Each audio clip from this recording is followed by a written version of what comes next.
Guess what time it is?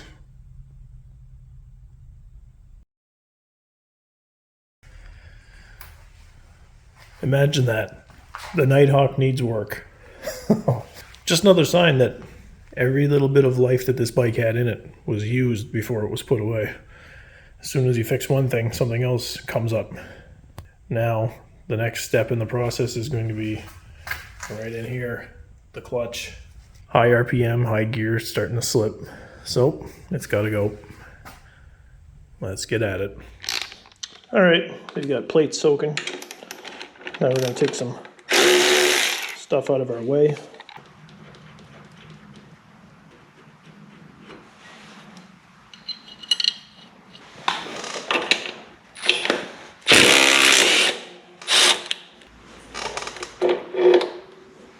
Now, I kind of screwed up because I thought for sure I still had a clutch gasket here from the time I had the engine apart. I don't. So we're going to do this with the hope that we can keep it in decent shape. Maybe just use a little bit of sealant on it. If not, this will have to be put on hold and have to grab a new clutch gasket.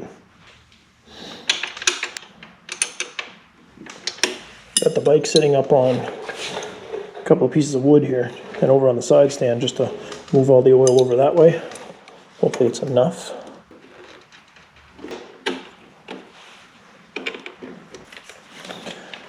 Let's see if we make a mess.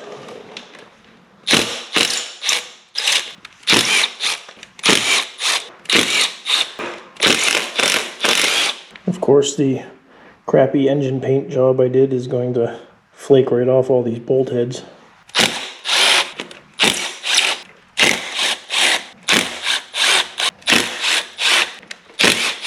No oil yet. Let's see what happens when we break it free.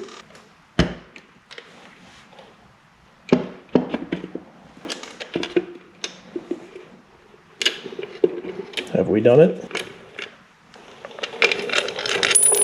Hey, not bad.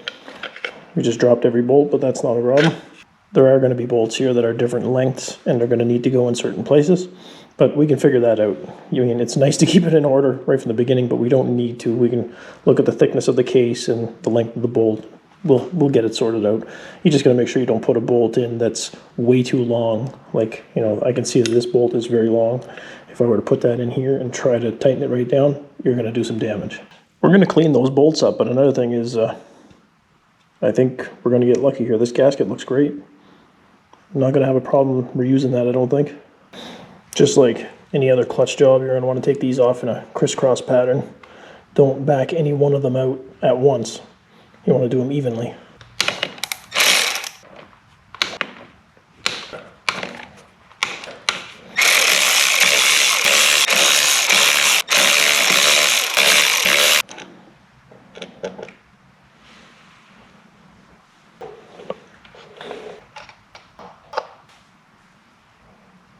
Now, I know it's sometimes recommended, but I have no intentions on replacing these springs.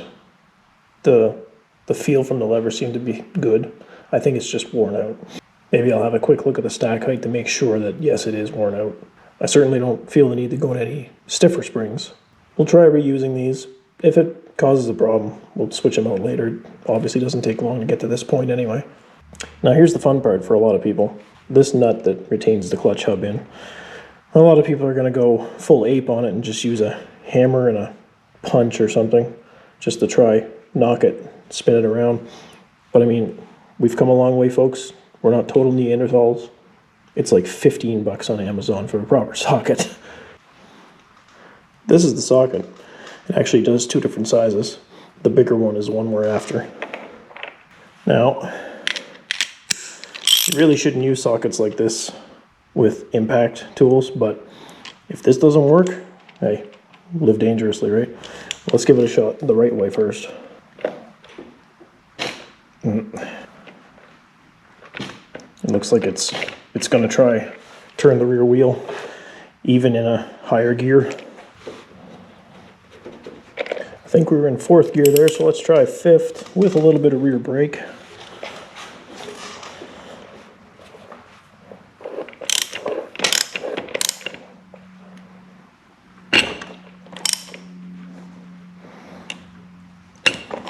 Now we're talking.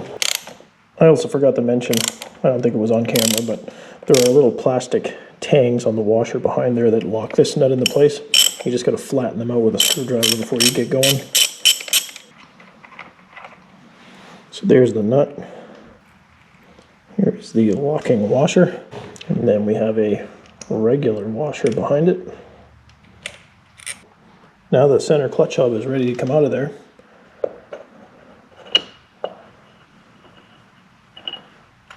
Nice and easy. This is the first point of contact here. It's going to contact these outer clutch discs. So that's the first place I'm going to start looking for any discoloration or anything like that to say that it's been overheating. Everything looks pretty good. These areas in here, this is where the steel discs, they bite into here. Over time, they can start to dig little trenches in there and get hung up. Here you can see the points where it's been touching, but there's no real wear. I can't really feel anything. And the clutch was never exhibiting any signs that that was happening, so I don't think we have to worry too much. So I guess the easiest way to take this apart and keep things in order would be to just take one plate at a time and set it down on the hub, just the way it's assembled. Now, keep in mind, this bike is 40 years old, over 40 years old. Who knows how many times this has been apart. I'm not seeing too many signs that it has been much, but you never know. It was working pretty good, so I assumed that this should be together correctly, but you never know what you're going to find, right? So a shop manual is going to help too, because if you take this apart and it was put together wrong and you put it back together wrong again, you're no further ahead. So we're going to take this down one piece at a time. It's crazy because this bike sat for probably 16 years unused, and instead of signs of overheating, I'm almost seeing signs of corrosion. Like, see, there was just a little bit of crap built up on the disc. Most likely because it sat like upright, and if you're lucky you might only have a little trickle of oil down at the bottom of it that would have sat there for 16 years. The rest of it could have had oil run down off of it and start to corrode. So we're going to reuse these as long as they're all in good shape. Before we do, we're going to clean them up though. Alright, so we're on the bench now. We've got the center hub, plates, and the discs. We got our new one soaking. So what we're going to do, the plates don't look terribly worn, but I wouldn't be surprised if they're original. They do look like they're discolored a bit, and they're starting to like flake apart in some parts of them. So they're showing their age, and they're going to be replaced either way. I'm going to measure them as I go and see if I run into any of them that are actually out of the service limit. So we're going to take one disc. This is a special one. It's different than the rest. We're going to install one new one on the hub. Then we'll take our steel plate, clean it up, get it ready, install it, another new disc, and just back and forth like that till we've got the whole stack complete. Once it's all complete and back on the hub, it can pretty much all be reinstalled on the bike. Alright, so the stack is back together. That's all the old plates. New ones are in there. I wasn't really seeing a lot of wear on the plates. Like, they were worn down, but not what I was hoping to find. I was really hoping to find that they were getting worn out. So maybe the springs are getting a little weak. The springs all measure good. They're all still within their service limit for free length, but they might not have the clamping force they used to. So I think for now what I might do is try find a washer that will fit just the size of the spring and fit into the pressure plate properly. Maybe just give these an extra little bit of clamping force by preloading them a little bit with a washer. Between that, it might not even be necessary. Just the extra thickness from the new clutch plates and the fact that they are new and not possibly 40 years old might be all it takes. But maybe we'll give it an extra fighting chance to grip a little harder. Alright, so the whole clutch assembly just gets worked back into the basket. Just line up the plates, turn it as you go one at a time, they'll all line up, slide right in.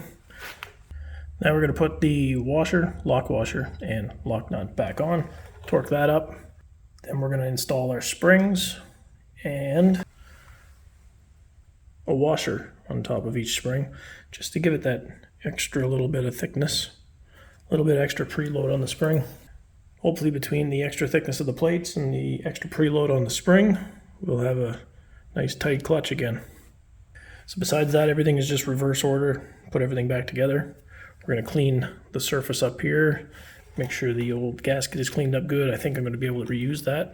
I'll just keep an eye on it afterwards for oil leaks. And that's it. Then we can get out and test this thing. All right, first test. Took a little bit of messing around to get the adjustment at the lever right. I still don't think it's 100% right either, because I think the problem was the fact that it's a new clutch. It felt like it was dragging when it probably just needed a few minutes to, you know, get moving. I could probably tighten this up, take even a little bit more free play out of it if I had to right now. But we're gonna try it as is.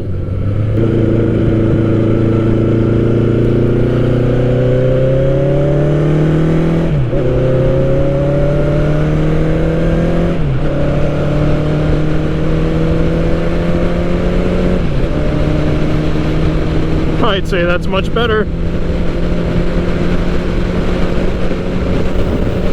Yeah, that did it. I'd say problem solved. Usually fourth gear, fifth gear, any amount of throttle, just getting into it, getting on the highway or anything like that, you were gonna get slippage. Now fifth gear, 5,000 RPM, yeah, I can pretty well pin it wide open. I'd say we're good. Now we'll bail off the highway a little early. Maybe find a parking lot to pull over and have a peek. Make sure there's no surprise oil leaks or anything like that.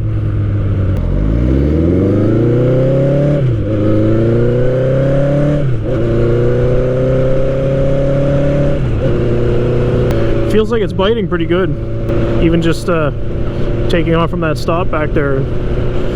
Did my usual routine of how I normally work the clutch to take off, and it felt like it really bit hard and wanted to go, you know. It's crazy because the service limit on the clutch springs is like way lower than where they were. According to Honda, you can wear those things way further and still be okay.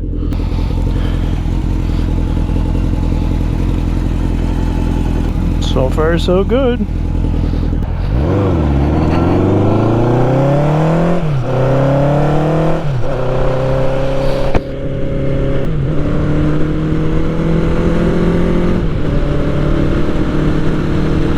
Let's see if we can manage to take a little detour through town without getting totally soaked. It was like really hot today, like 35 degrees. So naturally the risk of crazy thunderstorms was up. They said that was over now, but I'd say the risk of heavy rain is not over by the look of things. Well, we ran into a couple of buddies, stopped for a second for a chat, and now we're trying to race the rain here. We got some pretty substantial lightning all around us. Normally I wouldn't mind too much. If I get a little wet on the way home, big deal. The only thing is, I don't know what this bike will do if it gets really wet in a rainstorm. Ooh, yeah. I have this fear that the coils and wires will just get soaked and this thing will shut down.